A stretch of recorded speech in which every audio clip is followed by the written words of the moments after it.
Al estar reunidos, espero que estés muy animado de poder conectarnos esta mañana. Queremos darte la más cordial bienvenida. Igualmente, amigos, si es la primera vez que te conectas, que puedas conocer la iglesia, puedas conocer la iglesia de Cristo y conocer el plan que Dios tiene para nuestras vidas. Sin duda es lo principal, lo que queremos que Dios esté actuando. Pero qué especial, no sé cómo te sientes en esta mañana de poder empezar alabando a Dios, de poder confraternizar, de poder escuchar estas canciones que sin duda nos hacen reflexionar en el amor que Dios tiene siempre para nosotros, la manera como Él nos cuida, la manera como Él nos protege.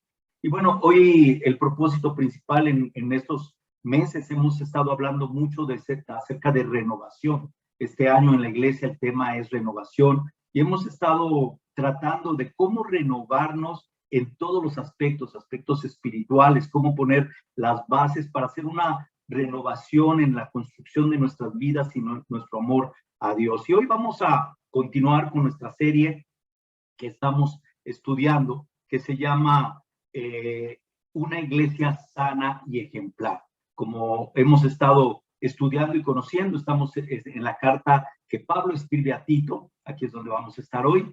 Y vamos a preparar nuestros corazones. Por favor, acompáñame para hacer una oración.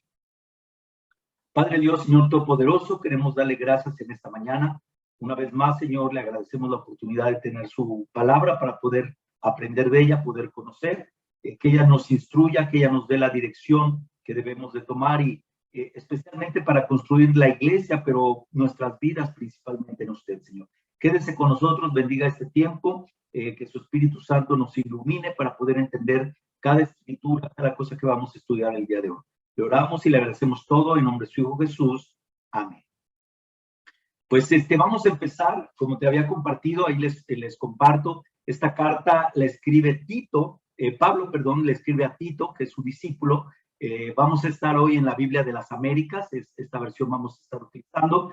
Y el versículo 5 es básicamente el corazón, como en cada una, para el propósito de la carta. ¿Cuál era el propósito? Era instruirlo, como dice ahí en el versículo 5, como ves ahí, dice, te dejé en Creta para que pusieras en orden todo lo que queda, designaras ancianos en cada ciudad como te mandé. Entonces, como estamos viendo ahí en la instrucción que le da Pablo a Tito directamente, le escribe con el propósito de entrenarlo, de ayudarle a instruirlo en una tarea muy difícil. Era una tarea muy difícil porque estaba encargado de poner orden en una iglesia que estaba distraída, estaba desenfocada y necesitaba poner orden en estas situaciones. Entonces, a través de esta carta, es como vemos cómo Pablo instruye a Tito con el propósito de formar o de crear una iglesia sana y ejemplar. Sana y ejemplar, obviamente, a los ojos de Dios, no a la vista de las personas, sino en base a los mandatos, a la enseñanza que Dios tenía o que tiene para nuestras vidas. Pero lo que quiero animarte mucho es que lo que vamos a estar escuchando, obviamente lo estamos identificando cómo construimos la iglesia, pero yo quiero que lo pongas y lo pienses también en base cómo podemos construir nuestras vidas. Entonces, amigo, si estás por primera vez o cualquier familiar, es no solo cómo construimos la iglesia en la cual nos congregamos y nos animamos unos a otros, pero también para nuestra vida personal, cómo podemos construir nuestras vidas de esa manera que a Dios le agrada, de manera que sean ejemplares para Dios, no para nadie más, para Dios, y que Él puede estar ahí. Entonces, este es un proceso que nos va a ayudar mucho en cómo tú y yo podemos conocer, cómo podemos saber ese plan que tiene Dios para nuestra vida. Y obviamente el propósito principal es poder entender este contexto, ¿verdad? Algo que Pablo le dice a Tito, quiero ponértelo aquí, le da 4 pasos, y estos pasos tú los puedes llevar en tu propia vida para, como te decía, para construir nuestra vida, pero también como discípulos, personas que queremos conocer de Cristo cada día más, ¿cómo podemos ponerlo? Y obviamente como miembros de la iglesia, ¿cómo podemos aplicarlo en nuestra vida diaria? Entonces, Pablo le da 4 pasos, cómo construir. Estos pasos los vamos a estar viendo. En el principio, ya en las clases anteriores, hemos visto la introducción a la epístola, hemos entendido el contexto de la carta, que es lo que Pablo está pasando, la situación de la ciudad, todo. Y después vimos la primera clase, construyendo con fe y conocimiento.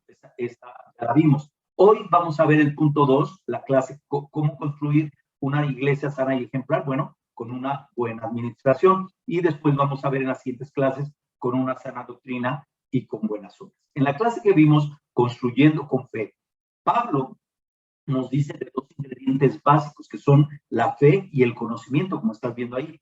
Sin un conocimiento verdadero de la palabra de Dios, es muy fácil desviarse de la verdad y distorsionar lo que es la palabra de Dios. Por eso es que necesitamos, tú y yo, entender ese propósito que Dios está haciendo y que Dios está tomando. Entonces, necesitamos construir, hoy vamos a estudiar y hoy vamos a ver cómo construir. La clase de hoy se llama Construyendo con una buena administración.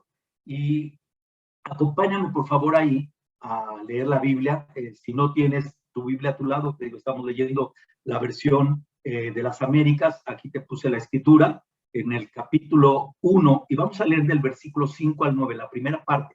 ¿Qué es lo que habla en la primera parte? Bueno, dice que para construir una buena administración se necesita designar buenos administradores. Necesitamos entender qué es lo que quiere decir. Entonces vamos a leer, dice, por esta causa te dejé en Creta, para que pusieras en orden lo que queda y designaras ancianos en cada ciudad como te mandé. Esto es, si alguno es irreprensible, marido de una sola mujer, que tenga hijos creyentes, no acusados de disolución ni de rebeldía, porque el obispo debe de ser irreprensible como administrador de Dios, no obstinado, ni iracundo, ni dado a la bebida, no pendenciero, no amante de ganancias deshonestas, sino hospitalitario, amante de lo bueno, prudente, justo, santo, dueño de sí mismo, reteniendo la palabra fiel, que es conforme a la enseñanza, para que sea capaz también de exhortar con sana doctrina y refutar a los que cometen. Entonces, ¿qué estamos viendo en estos versículos? Si pueden apagar sus micrófonos, por favor. Aquí estamos viendo cómo Pablo está dando una instrucción a Tito acerca de cómo se debe de construir. Uno de los elementos principales que él pone y de lo que él está hablando es que se debe de construir con buenos administradores. Una palabra que se refiere, no vamos a pensar en la administración de la iglesia, pero está hablando en la dirección de la iglesia, en los servidores, en el liderazgo que se encuentra en la iglesia. ¿Por qué?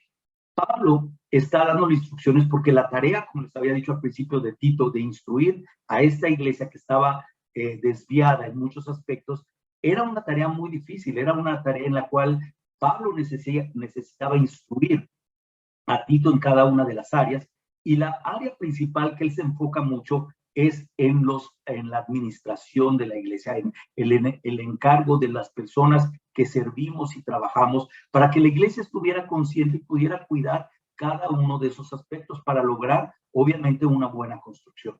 Entonces, a veces, hermanos, amigos, nos sentimos como, bueno, yo no formo parte de eso, pero tú eres una pieza clave de entender y de cuidar que la administración de la iglesia sea la correcta, de acuerdo a las expectativas que Dios nos pone, a las formas que Dios espera de nuestras vidas. Y como te decía, no solo es para la iglesia en general, pero para nuestras propias vidas. Lo que vamos a leer, tú vas a poder aplicarlo, lo que hemos leído, tú vas a poder aplicarlo en tu vida. ¿Qué es lo que está enseñando? Bueno, primeramente le dice que debe de asignar buenos administradores, porque la tarea es ardua y la tarea es muy difícil. Pablo da las características para ancianos y obispos. O sea, en esta introducción que estamos viendo, Pablo da las características para el nombramiento, para las personas que deben de cuidar, para asignar específicamente la dirección de cómo instruir a la iglesia en estas expectativas y en esas áreas que él quiere poner. Y aquí vemos claramente en el versículo del 1 al 6, en el versículo 6, Pablo utiliza la palabra anciano. La palabra que utiliza aquí, la palabra griega, es presbítero. Y básicamente él está hablando del anciano, está hablando cómo debe de ser las características que él debe de llevar y marca 3 puntos muy importantes. Te dejo ahí para que tú los anotes, por favor. Es muy importante que veas lo que dice. Dice que el anciano debe de ser irreprensible. O sea, debe de llevar una vida recta, sin lugar a juicio, a que haya duda de áreas de su carácter, de área de su forma de ser. Tiene que ser irreprensible y enfocada en las verdades de Dios, no en lo que la gente quiere ver o lo que la gente piensa que debe ser, sino en base a las escrituras, en base al propósito. Ahorita nos va a seguir hablando de esas situaciones. También habla que debe ser esposo de una sola mujer. ¿Por qué habla de una sola mujer? Porque en esa época había personas que habían tenido otras mujeres, y lo que habla es que debe de haber una vida pura, y podían llegar, pero no podían participar ya en el rol de anciano, no podían participar de esta manera dentro de la iglesia. Y dice que deben de ser fieles, básicamente fiel a la relación marital, que es algo que debemos de cuidar mucho, que debemos estar protegiendo. Son las áreas específicas que él habla él. También la otra cosa que él hace muy específica es que los hijos deben de ser creyentes. O sea, básicamente se refiere a no rebeldes. No especifica si fieles creyentes, pero esto es un punto, o sea, si son fieles o si son creyentes. Es un punto de controversia en varias iglesias, donde cada iglesia, porque la Biblia no dice específicamente, pero sí nos habla acerca del comportamiento. Y es algo que cada iglesia los ministros deben de cuidar en este aspecto, ¿verdad? Habla mucho acerca de la fidelidad, la no rebeldía, que sean obedientes a los padres. Y luego, más adelante, vemos a Pablo utilizar la palabra para obispo, que como ves ahí en la escritura, episcopo es la palabra que él utiliza. Y también da estas características. Son muy importantes, hermano, porque tal vez suena un poquito como, bueno, eso no, es muy importante porque aún para nuestra propia vida, a mí me anima mucho que Dios me quiere enseñar a través de estas características que Él está poniendo. Dios quiere enseñar a mi vida, no solo como un ministro, un encargado, un administrador dentro de la iglesia, sino me quiere enseñar como un discípulo las expectativas que Él tiene para mi vida. Claro, por el cargo que yo tengo como administrador, como un encargado, como un servidor, con más cuidado debo enfocarme en estas áreas. Entonces es muy importante que las conozcamos, no solo para ver en las personas que nos sirven, pero también para ver en nuestra propia vida. Aquí algo que recalca y que ya lo estás viendo ahí, son las características, y son características de la vida cristiana. Si tú lo comparas con escrituras como los frutos del Espíritu y varias escrituras que hablan acerca de cómo comportarnos, habla de nuestro carácter. ¿Qué son las áreas que habla? Bueno, primero dice que el obispo no debe de ser obstinado. Fíjate, ahora lo que dice, no debe de ser, no debemos de ser eso, no debemos ser obstinados, quiere decir arrogantes, volvernos orgullosos, tercos, que no se nos pueda hablar, que no se nos pueda decir algo, que sea difícil hablar con nosotros.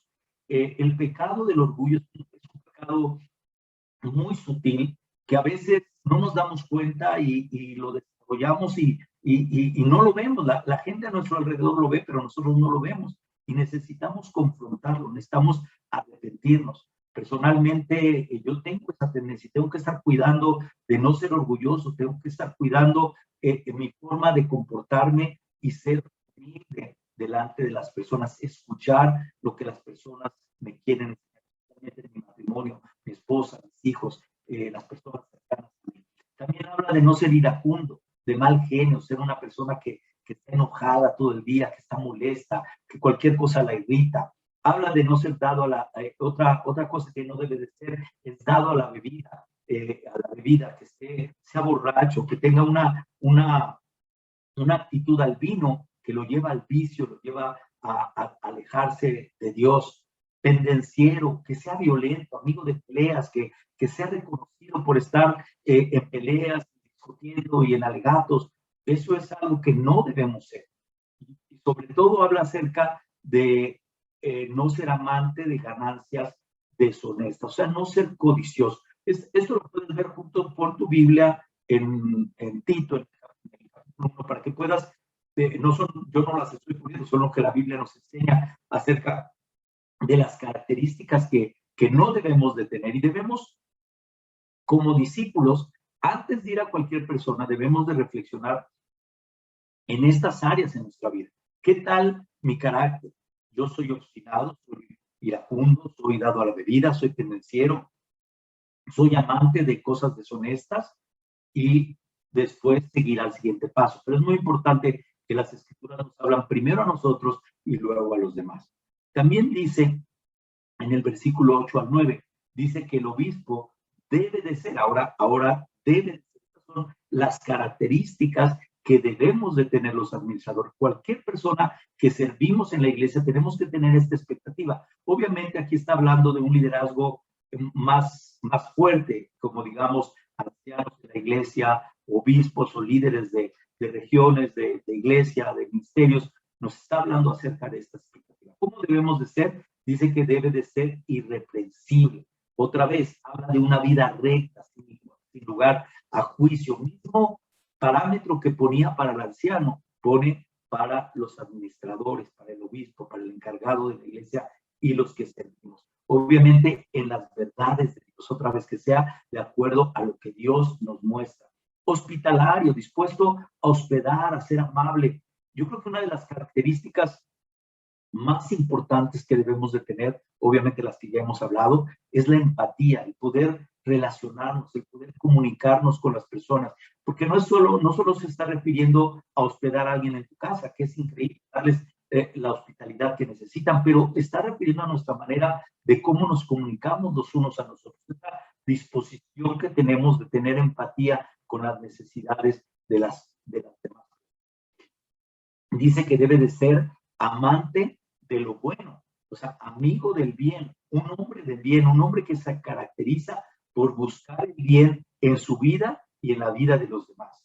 Un hombre prudente. Esto es muy importante, hermanos, porque a veces, y yo te lo digo por experiencia propia, cuando me enojo por alguna circunstancia, cuando pasa algo, me puedo volver muy imprudente, no pensar antes, como les decía en algunas clases anteriores, acerca de discernir, acerca de pensar, acerca de meditar las cosas. Me puedo volver muy imprudente. Dios me llama a ser prudente, sensato, buen juicio, no mirar el pecado, no mirar al pecador, sino mirar el pecado, mirar las cosas que están mal y tratarlas y llevarlas a la expectativa que Dios tiene. Entonces tenemos que tener mucho cuidado en esas áreas. Dice también ser justo, no partidario. Una de las cosas principales es qué bueno que tenemos la Biblia para darnos dirección en las cosas que debemos de hacer. Pero a veces tendemos a ser partidarios por amistades, partidarios porque es que es mi amigo, es que lo quiero desde hace mucho tiempo. Yo aprecio mucho hermanos que conozco de muchos años, pero de verdad aprecio mucho cuando un hermano que conozco de muchos años me dice las verdades y no se va con favoritismo, sino independientemente que seamos amigos o que tengamos una relación más estrecha, no tiene temor de poderme expresar o decir las cosas que estoy mal y no toma partido hacia mi lado por la amistad, sino siempre la palabra de Dios es la que nos debe de guiar a tomar esas expectativas. Entonces, si te fijas, todas estas características son impresionantes cuando las llevamos a nuestra propia vida porque decimos, wow, si yo la pongo a ver en mi matrimonio, hay muchas de estas áreas que yo no soy así y necesito cambiar. Si yo me pongo a ver con mis hijos, muchas veces no soy así y necesito cambiar. O sea, necesitamos pensar que no solo está hablando a el liderazgo, sino a nosotros en nuestra propia vida. Y amigo, tal vez son áreas que tú estás luchando, estás queriendo cambiar y Dios te llama a ese propósito. Esta puede ser una buena guía para estar ahí. Dice también que sea santo, debe de ser santo. ¿Qué quiere decir eso? ¿Que somos perfectos? No, la palabra santo quiere decir que seamos espirituales. Se refiere a que las cosas que hagamos las hagamos con el espíritu moviendo nuestra vida recta. Santos llevando la vida que le agrada a Dios, no viviendo dobles vidas y viviendo de una forma en la casa y de otra fuera. Si Dios espera que vivamos de una manera especial. Y algo muy importante, dice, dueño de sí mismo, disciplinado. Qué difícil es, no sé si tú lo has sentido, lo has vivido, pero qué difícil es dominarte a ti mismo, dominarte cuando nadie te ve, cuando tú estás ahí, o sea, tener mucho cuidado, el dominio propio que debemos de tener. Entonces, todas estas palabras, obviamente, terminan con la última, que es reteniendo la palabra fiel. O sea, siendo fiel a las cosas espirituales, la sana enseñanza, no dejándonos engañar ni refutar lo que es verdad. Por ejemplo, cuando tenemos la Biblia, hermanos, no hay para dónde irnos. La Biblia es muy clara hacia las cosas que debemos o que estamos mal, y hay mucho orgullo cuando no lo queremos cambiar o no lo queremos transformar. Entonces, por eso es que Pablo le está exhortando a Tito, obviamente que está en el camino de trabajar en todas estas áreas, de enseñarle y mostrarle cómo debe de ser. Ya sea anciano o sea obispo o la combinación de ambos, la iglesia, o sea, tu hermano, tu amigo debe estar consciente de las cualificaciones, de las características que debemos de tener los encargados. Pero obviamente como un discípulo, yo veo estas enseñanzas como las cualidades que yo debo de tener como un hombre que ama a Dios, las cualidades que debo de tener como un hombre que ama a su esposa, como un hombre que ama a sus hijos, como un hombre que ama al entorno, mi familia, mis amigos, mi trabajo, mis vecinos, todo. O sea, yo tengo que estar en esas expectativas. Y lo que me anima mucho para que tú sepas en este mes, la iglesia en todo México, en nuestra iglesia aquí en la Ciudad de México, se han hecho evaluaciones a los ministros en cada uno de los diferentes ministerios y diferentes cargos que hay en la iglesia, con ese propósito de que los ministros puedan ser, todos los que trabajamos en la iglesia de alguna manera, podamos ser evaluados y podamos ser calificados en las áreas. Y a veces no nos gusta, ¿verdad? Por ejemplo, yo ya en el tiempo he tenido como 3 o 4 encuestas, ¿verdad? Acerca de las áreas que debo cambiar. Y son para construirme, son para cambiar las áreas de oportunidad de crecimiento, donde yo puedo transformarme y donde puedo reconocer las cosas que estoy tal vez no haciendo a la manera que debo hacerla, y retomar el camino si es que a la vista de alguien no está haciendo de esa manera. Entonces, qué increíble que en la iglesia hay ese cuidado y esa protección por llevar esto con cuidado y hacerlo de una forma excelente como Dios nos lo llama a hacer. Entonces, es importante que sepas todo esto, porque estas son las cualificaciones que tú debes de ver en los que de alguna manera servimos, como primer punto. Y la otra, a tu propia vida, porque antes de ver la vida de alguien, debes de ver tu propio y decir, ok, ¿y qué tal yo en esa área? Tal vez yo no sirvo al nivel de esta persona, pero ¿qué tal en mi vida personal? Yo cumplo esas cualificaciones, lo estoy llevando como si Jesús me viera, estoy llevando esas expectativas a mi propia vida. Y yo creo que es un momento de reflexionar y de poder tomar esas decisiones. También Pablo nos habla de que una iglesia ejemplar se construye corrigiendo las malas obras. Vamos a ver, aquí acompáñame, vamos a leer estas escrituras del versículo 10 al versículo 16. Dice, porque hay, ahora ya después de que habló de las cualificaciones, ahora da qué es lo que estaba pasando, qué estaba sucediendo ahí en la iglesia. Dice, porque hay muchos rebeldes, habladores, vanos y engañadores, especialmente los de la circuncisión, a quienes es preciso tapar la boca, porque están trastornando familias enteras, enseñando por ganancias deshonestas, cosas que no deben. Uno de ellos, su propio profeta, dijo, los cretenses son siempre mentirosos, malas bestias, glotones, ociosos. Este testimonio es verdadero. Por eso, repréndelo severamente, para que sean sanos en la fe, no prestando atención a mitos judaicos o a mandamientos de hombres que se apartan de la verdad. Todas las cosas son puras para los puros, mas para los corrompidos e incrédulos nada es puro, sino que tanto su mente como su conciencia están corrompidas. Profesan conocer a Dios, pero con sus hechos lo niegan, siendo abominables y desobedientes e inútiles para cualquier buena obra. No sé cómo te sientes al escuchar eso, pero a mí me llama, me toca mucho, ¿verdad? En la manera como debo de estar pendiente en mi propia vida. de corregir malas edificaciones. Y obviamente en la iglesia.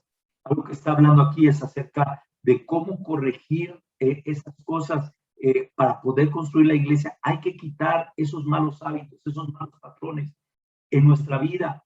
No importa cuánto tiempo llevemos como discípulos, hay patrones que se presentan en nuestra vida, los cuales debemos de estar con mucho cuidado para reconstruirlos. Lo increíble es que tú y yo siempre tenemos la misericordia de Dios en nuestra vida. Él siempre está pendiente de nuestras vidas, tratando de corregirlas, tratando de cambiar las cosas que están mal. Y siempre, como he dicho, Dios es un Dios de oportunidades y nos hace cambiar las cosas que hacemos mal. Aquí específicamente está hablando de los malos constructores, los que han dañado o han desviado la enseñanza. Y esa fue una lucha en el primer siglo, después de que la iglesia fue plantada en los primeros años. La iglesia empezó a luchar con malas enseñanzas, con personas que querían, como vimos ahorita en la escritura, por diferentes aspectos, querían desviar el mensaje. Pero tal vez una de las cosas que nos llega o nos pregunta, bueno, ¿y cómo llegó el evangelio a Creta? ¿Cómo fue que sucedió esa conversión de los cretenses? Porque realmente no hay una parte donde nos hable específicamente de eso, pero sí hay escrituras que nos pueden ayudar, como ahí te las anoto, Hechos 2, versículo 11, tú ya estarás muy consciente de la primera predicación, la fiesta del Pentecostés, donde obviamente empieza a dar una lista de todas las personas que estaban ahí, y entre ellos menciona que había cretenses ahí escuchando el primer mensaje. Entonces, muy posiblemente estos creyentes, estas personas que habían ido, estos judíos que habían ido a Jerusalén a la fiesta del Pentecostés, habían regresado a Creta con el mensaje, tal vez convertidos del mensaje que vimos que 3,000 fueron bautizados, ¿verdad? Y trajeron el mensaje a Creta. Obviamente no tenían unas bases, no tenían, entonces construyeron a su manera, y después de estos 27, versículos 7 al 8, habla en uno de los viajes misioneros de Pablo, habla cómo él pasan por ahí y Pablo se da cuenta de la mala construcción o de lo que estaban pasando. No explica, es el viaje donde va Pablo, Aristarco y Lucas están ahí, llegan a Creta, muy posiblemente Tito iba aquí y es cuando lo deja ahí. Te muestro este mapa porque ahí puedes identificar dónde está Creta, la ubicamos con la vez pasada, ahora ya ubicas ahí donde está la isla de Patmos y te das cuenta dónde estaba la iglesia, recuerdas dónde estaban las iglesias, ahí está Esmirna, Pérgamo, la iglesia de Efeso estaba ahí vemos Corinto. Entonces, para ubicar dónde nos encontramos. Obviamente Pablo estaba en el viaje, dice en estos versículos que él observa, porque ellos pasan por el cabo de Salome y pasan después, se van al puerto, al bello puerto, y ahí obviamente Pablo puede identificar y ver lo que está pasando. Entonces, esto nos puede ayudar a entender cómo es que llegó el evangelio, cómo es que el evangelio llegó ahí. Pero lo fuerte es que Pablo, sabiendo que las personas habían conocido el mensaje, se da cuenta que el mensaje se estaba desviando por diferentes causas que estaban distorsionando a la iglesia de lo que era la verdadera fe y lo que era la verdadera enseñanza. Y eso es lo que él ahora vamos a ver, y ya entendiendo dónde está, entendiendo las circunstancias que estaban pasando, vamos a poder entender que ahora lo que Pablo quiere es corregir estas malas enseñanzas que estaba haciendo, y esa es la tarea que le deja a Tito que tiene. Entonces, los versículos que leímos básicamente habla acerca de corregir esas cosas que se estaban metiendo. ¿Qué eran esas cosas? Primeramente, la causa principal, y es donde tenemos que estar muy alerta, es identificar a los falsos maestros. ¿Quiénes son los falsos maestros? Bueno, son aquellas personas que se desvían del mensaje por diferentes causas para predicarnos un mensaje diferente al que está en las escrituras. La ventaja que tú y yo tenemos, hermano, quiero animarte mucho, esto es la palabra de Dios, es la que dirige nuestras vidas día y noche, es la que nos va a dar la dirección de cómo hacerlo. Cualquier cosa que no esté en la palabra de Dios, nosotros tenemos que tener mucho cuidado. Como discípulos debemos de cuidar que la iglesia cuide esas áreas. Ya lo vamos a ver en las siguientes clases. ¿Pero qué pasaba? Obviamente los falsos maestros habían desviado de este mensaje, estaban identificando y su carácter, obviamente, es una de las áreas que Pablo ahora identifica su carácter. Dice que había muchos y los describe como rebeldes, habladores. ¿Rebeldes de qué? De la palabra de Dios. Iban en contra de la palabra, eran engañosos, trataban de buscar las cosas. Y recuerda, una de las características de un maestro, de alguien directivo en el versículo 10, es que debe de ser irreprensible. Aquí no vemos nada. Pablo quería corregir eso. Luego habla de sus motivaciones.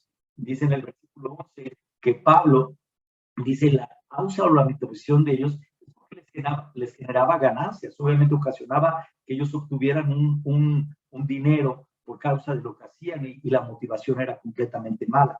También Pablo identifica a las personas que estaban en estas expectativas y aquí específicamente habla de Epiménides Epiménides de Festo.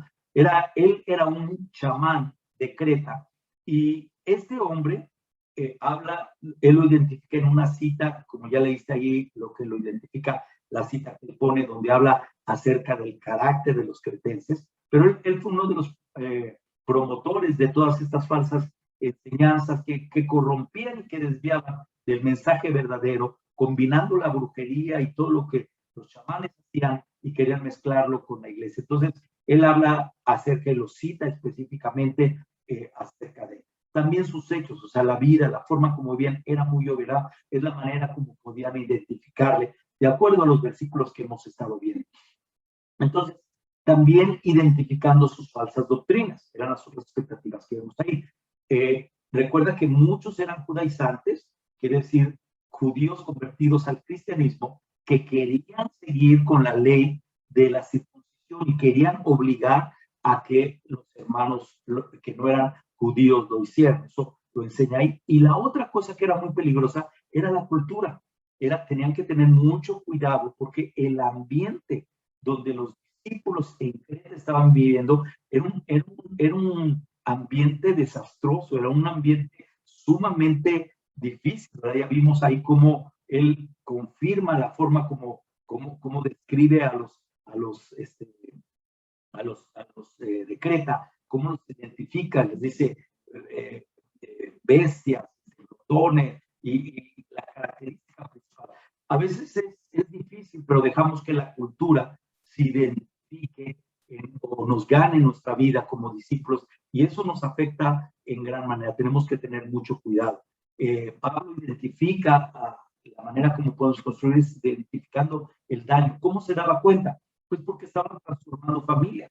Entraban con un miembro de la familia y luego se desviaba toda la familia, les cambiaban toda su fe, toda su creencia, inventando y engañando a discípulos que obviamente no conocían bien.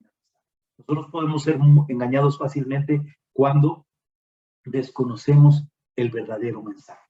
También Pablo directamente le dice, tienes que ser directo.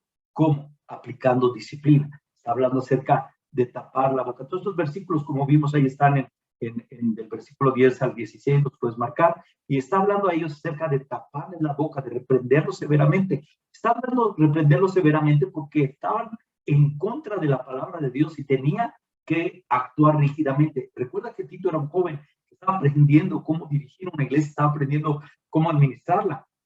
Y Pablo le estaba dando las instrucciones cómo debe de hacerla. La primera era mediante el nombrar ancianos y servidores y luego las cosas que tenían que identificar y que tenían que cambiar. Pero obviamente esto requiere disciplina. A veces en la iglesia no nos gusta la disciplina, pero la disciplina es necesaria cuando nos desviamos del verdadero mensaje de Dios. Ahora, es muy diferente que a estas personas severamente. ¿Por qué? Porque estaban atentando con la identidad de Cristo. Estaban queriendo desviar a la gente del verdadero mensaje. Por eso Pablo le dice que debe ser muy severo acerca de llamarlos a un cambio radical. Y obviamente quitando todos esos mitos, a veces que crecemos con muchos mitos e ideas de cómo debe de ser, a veces tenemos una idea, no, es que yo oí de mi abuelita que la iglesia debe ser así, o oí de mi, y no, siempre la Biblia es el patrón que nosotros debemos identificar y amaremos mucho a las personas que nos digan, pero el único testimonio que tenemos es la Biblia y a la que debemos de seguir es la Biblia. Por esos mitos y mandatos de hombres debemos de hacerlos a un lado, no podemos seguir enseñanzas humanas. Ahora, ¿cómo hacemos eso? Pues obviamente si no lees tu Biblia, pues nunca vas a saber cuáles son las enseñanzas. Cuando tú lees la Biblia, puedes tener, y hay una gran diferencia cuando tú lees un pasaje, sabes que no entendí muy bien este pasaje, ¿me podrías ayudar? Porque yo estoy entendiendo otra cosa. Y alguien te puede ayudar si hay algo que no puedas comprender. Pero es muy importante, hermanos, te animo mucho, amigo. La única manera de acercarnos a Dios es estudiando la Biblia, conociendo la Biblia, acercándonos y sabiendo qué es el plan que Dios tiene para nosotros y cómo lo podemos aplicar en nuestra vida. Y también habla, por último, acerca de poner filtros, acerca de cuidar lo que estamos haciendo, acerca de ver unos a otros. Nos habla claramente acerca de la expectativa que debemos hacer. ¿Cómo podemos poner este tipo de filtros? Pues, por ejemplo, la pureza, poniendo control, cuidado de las cosas que vemos. Una de las cosas que estoy estudiando el Antiguo Testamento en Génesis, y una de las cosas que he dado cuenta, bueno, me ha llamado mucho la atención, es de cómo el pecado empezó desde Adán, Caín, y así sucesivamente, siempre con la vista, el rey David, cada uno fue el deseo que nos llama a la vista, lo que nos llama, el atractivo de las cosas, llámese dinero, llámese lujuria, llámese avaricia, lo que tú quieras, siempre empieza con la vista. Por eso debemos de poner controles, ser espirituales, ayudarnos unos a otros de cuidar y que nuestros corazones no se mezclen ninguna de estas cosas para poder seguir el mandato que la Biblia nos enseña. Entonces, yo quiero animarte mucho, hermano amigo. Lo que estamos estudiando es muy importante para nosotros aprender cómo construir la iglesia, pero al mismo tiempo cómo podemos construir nuestra vida. Yo veo aquí amigos que están conectando por primera vez, están estudiando la Biblia, y yo quiero animarte a que no te canses. Es increíble la expectativa que las escrituras nos dan a nosotros. Pero lo que más me anima es que la Biblia nos da dirección en las áreas. Por ejemplo, esta lista que te estoy poniendo es una lista que yo puedo ver en mi vida día a día y tengo que reflexionar en ella. Ya no solo a la iglesia, pero a mí mismo. Por eso el reto que nosotros tenemos como discípulos es poder entender cuál es el propósito. Una iglesia sana y ejemplar, necesitamos designar administradores y corregir las malas obras como mediante una sana doctrina que vamos a estudiar la siguiente semana. Pero yo quiero dejarte, hermano, necesitamos ser urgentes, necesitamos identificar en nuestro corazón si hay algo en el ambiente donde yo vivo, en la ciudad donde vivo, las cosas que hago que me desvían, si hay mitos, si hay personas que me están queriendo engañar y yo necesito estudiar la Biblia, pero tengo que cuidar qué cosas dejo en mi corazón que me desvían del verdadero mensaje que Dios que Dios quiere hacer en mi vida, y también construir los patrones o las bases de las cosas que tengo que cambiar. Por ejemplo, si en estas características salen varias cosas de tu carácter, yo te animo a poner una expectativa a cambiarla, a transformarla, porque Dios nos lo enseña para que nos transformemos. Y amigo, yo te quiero animar a que no te dejes de llevar por lo que la gente habla, lo que la gente dice, lo que la sociedad nos quiere poner, que la medida que renueve tu vida sea la palabra de Dios y no lo que unas personas creen. Yo personalmente digo, en mi vida personal, poner la Biblia en mi vida ha hecho cambios increíbles. Tengo mucho que cambiar, pero me ha transformado y me esfuerzo por transmitirlo a mi familia, a mis amigos, a las personas. Entonces, yo quiero animarte a que juntos esta mañana, tú y yo, podamos salir con una convicción, construir una iglesia sana y ejemplar y construir al mismo tiempo nuestras vidas para la única honra y gloria de Dios. Muchas gracias, hermano.